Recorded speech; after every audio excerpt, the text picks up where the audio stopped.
The Absolutely True Diary of a Part-Time Indian by Sherman Alexie.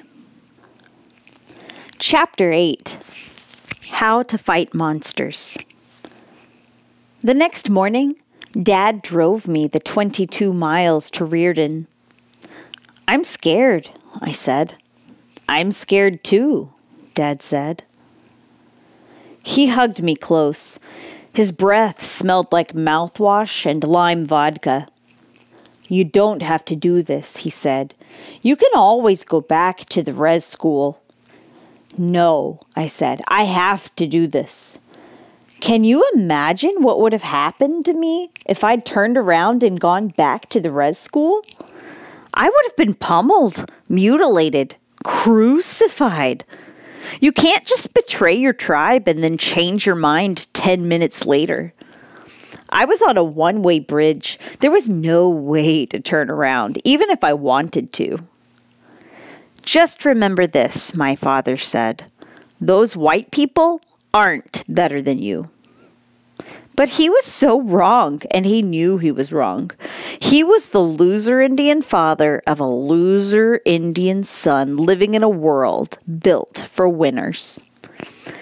But he loved me so much. He hugged me even closer. "This is a great thing," he said. "You're so brave. You're a warrior." It was the best thing he could have said. "Hey, here's some lunch money," he said, and handed me $1. We were poor enough to get free lunch, but I didn't want to be the only Indian and a sad sack who needed charity.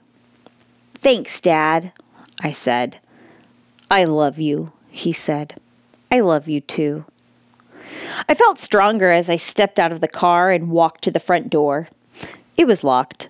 So I stood alone on the sidewalk and watched my father drive away. I hoped he'd drive right home and not stop in a bar and spend whatever money he had left. I hoped he'd remember to come back and pick me up after school.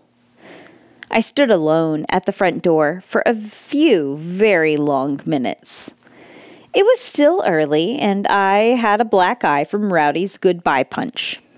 No, I had a purple, blue, yellow, and black eye. It looked like modern art. Then the white kids began arriving for school. They surrounded me. Those kids weren't just white. They were translucent. I could see the blue veins running through their skin like rivers. Most of the kids were my size or smaller, but there were 10 or 12 monster dudes. Giant white guys. They looked like men, not boys. They had to be seniors. Some of them looked like they had to shave 2 or 3 times a day. They stared at me. The Indian boy with the black eye and swollen nose.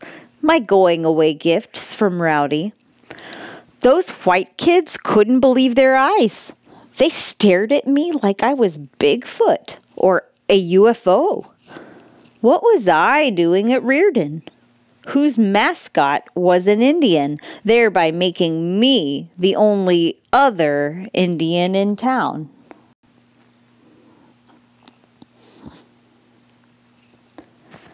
So, what was I doing in racist Reardon, where more than half of every graduating class went to college? Nobody in my family had ever gone near a college. Reardon was the opposite of the res. It was the opposite of my family. It was the opposite of me. I didn't deserve to be there. I knew it. All of those kids knew it. Indians don't deserve shit.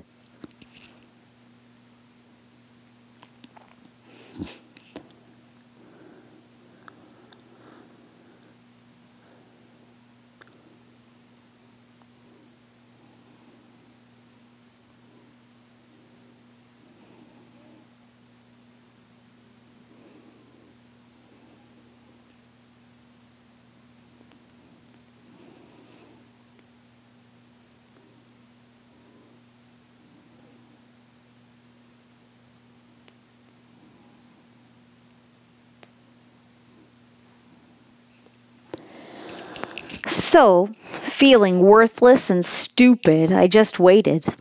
And pretty soon, a janitor opened the front door, and all of the other kids strolled inside. I stayed outside. Maybe I could just drop out of school completely. I could go live in the woods like a hermit, like a real Indian. Of course, since I was allergic to pretty much every plant that grew on Earth, I would have been a real Indian with a head full of snot. Okay, I said to myself, here I go. I walked into the school, made my way to the front office, and told them who I was. Oh, you're the one from the reservation, the secretary said. Yeah, I said. I couldn't tell if she thought the reservation was a good or bad thing. My name is Melinda, she said. Welcome to Reardon High School. Here's your schedule, a copy of the school constitution and moral code, and a temporary student ID. We've got you assigned to Mr. Grant for homeroom. You better hustle on down there. You're late. Where is that? I asked. We've only got one hallway here, she said, and smiled. She had red hair and green eyes, and was kind of sexy for an old woman. It's all the way down on the left. I shoved the paperwork into my backpack and hustled down to my homeroom. I paused a second at the door and then walked inside. Everybody, all of the students and the teacher stopped to stare at me. They stared hard, like I was bad weather. Take your seat, the teacher said. He was a muscular guy. He had to be a football coach. I walked down the aisle and sat in the back row and tried to ignore all the stares and whispers until a blonde girl leaned over toward me. Penelope.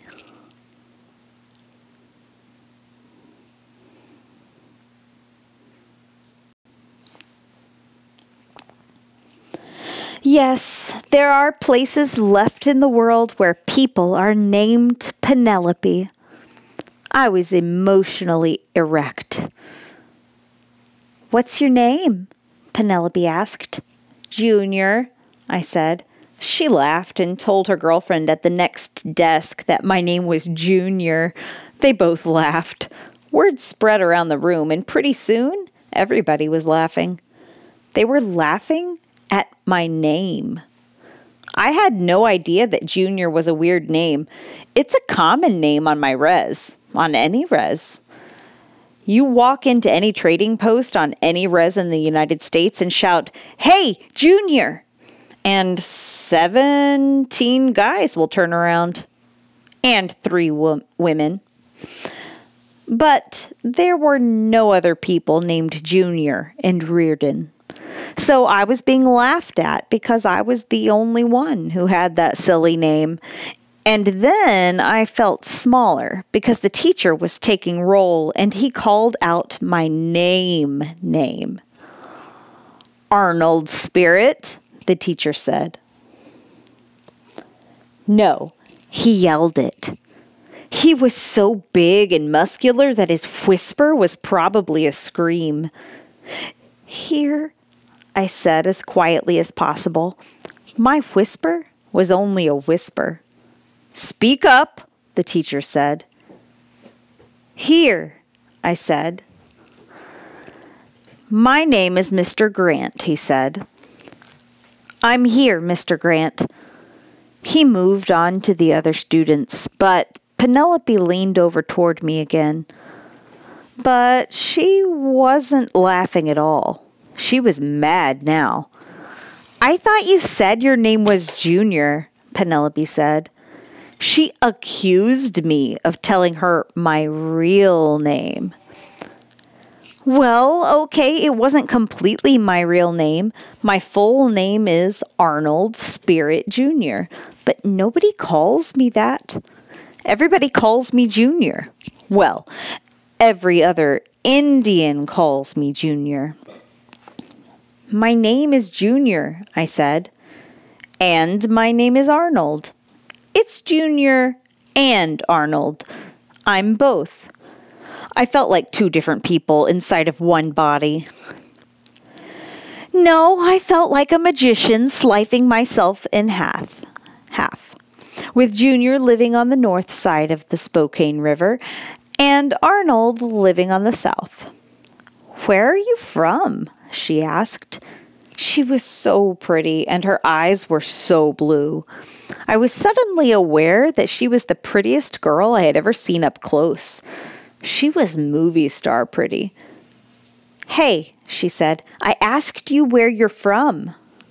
Wow, she was tough.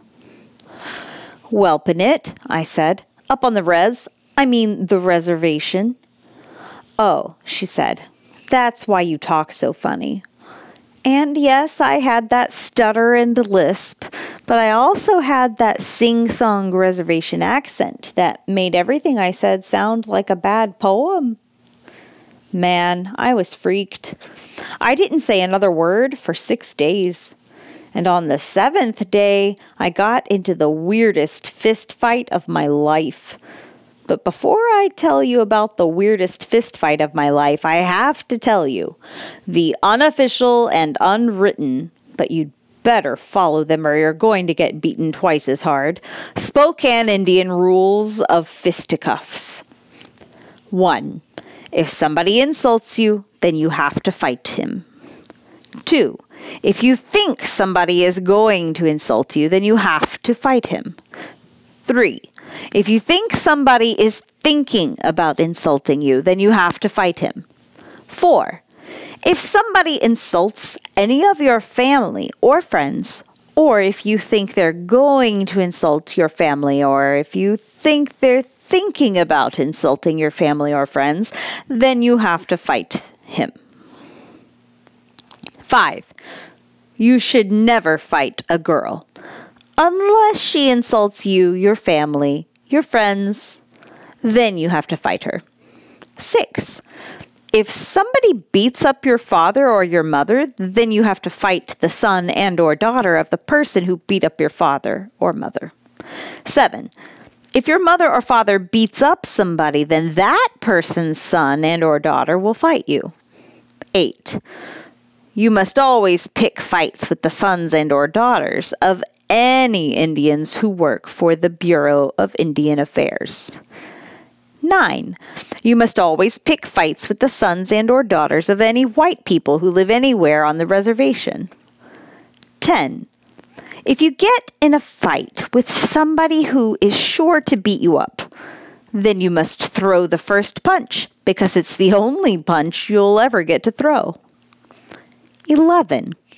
In any fight, the loser is the first one who cries. I knew those rules. I'd memorized those rules. I'd lived my life by those rules. I got into my first fist fight when I was 3 years old, and I'd been in dozens since. My all-time record was 5 wins and 112 losses. Yes, I was a terrible fighter. I was a human punching bag. I lost fights to boys, girls, and kids half my age. One bully, Micah, made me beat up myself. Yes, he made me punch myself in the face 3 times. I am the only Indian in the history of the world who ever lost a fight with himself. Okay, so now that you know about the rules, then I can tell you that I went from being a small target in Welpinit to being a larger target in Reardon. Well, let's get something straight. All of those pretty white girls ignored me. But that was okay. Indian girls ignored me too, so I was used to it. And let's face it, most of the white boys ignored me, too. But there were a few of those Reardon boys, the big jocks, who paid special attention to me. None of those guys punched me or got violent. After all, I was a reservation Indian, and no matter how geeky and weak I appeared to be, I was still a potential killer. So mostly they called me names. Lots of names.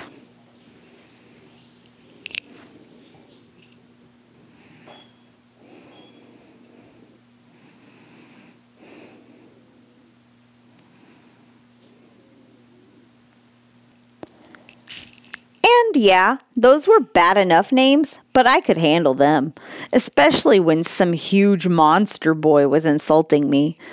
But I knew I'd have to put a stop to it eventually, or I'd always be known as Chief or Tonto or Squaw Boy. But I was scared. I wasn't scared of fist fighting with those boys. I'd been in plenty of fights. And I wasn't scared of losing fights with them either. I'd lost most every fight I'd been in.